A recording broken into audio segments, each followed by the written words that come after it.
Cilat janë mënyrat e trajtimit të osteoporozës dhe a kurohet ndonjëherë kjo patologji? Osteoporoza është një sëmundje e cila sigurisht që ka trajtim dhe pa diskutim, si çdo patologji tjetër, si çdo sëmundje tjetër, sa më shpejt të diagnostikohet një pacient me osteoporozë, aq më e thjeshtë është mënyra e trajtimit të tij, por aq më të pakta janë sasia e medikamenteve që duhet të marrë dhe në të njëjtën kohë edhe kostot ekonomike të trajtimit të kësaj patologjie janë më të reduktuara. Mjekimet për osteoporozën janë nga më të ndryshmet dhe sigurisht ne mundohemi, çdo pacient ka individualitetin e tij.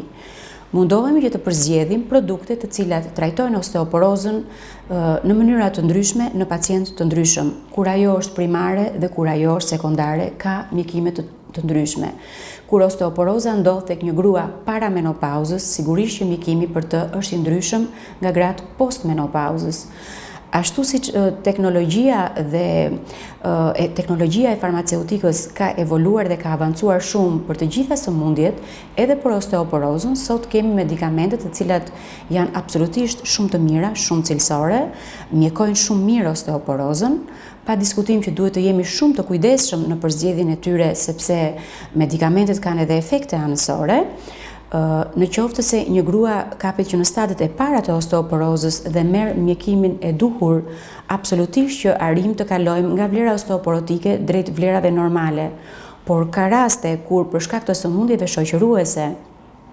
gjithsesi edhe për shkak të individualitetit të pacientit, jemi të detyruar që mjekimin e osteoporozës ta vazhdojmë për shumë vite dhe me raste edhe gjatë gjithë jetës së pacientit. Të gjitha protokollet mjekësore të trajtimit të osteoporozës na orientojnë drejt mënyrave më të mira të mbushjes së masës kockore me kalcium, të mbajtjes së vitaminës D në normë dhe sigurisht të përzgjedhjes së bisfosfonatit, që është një produkti kryesor që rregullon këtë balancë kockore, në varësi të individit, në varësi të moshës dhe të sëmundjeve shoqëruese që ky pacient ka. Dhe ajo çfarë është më problematike tek osteoporoza është fakti që në vetvete është një sëmundje pa dhimbje. Bëhet e dhimbshme kur bëhen mikrofraktura, thyrje të vockla, shumë të vockla kockore, të cilat në një moment të dytë mund të çojnë në fraktura të rëndësishme. Dhe është një ndër arsyet kryesore të ndodhjes së frakturave kryesisht në moshat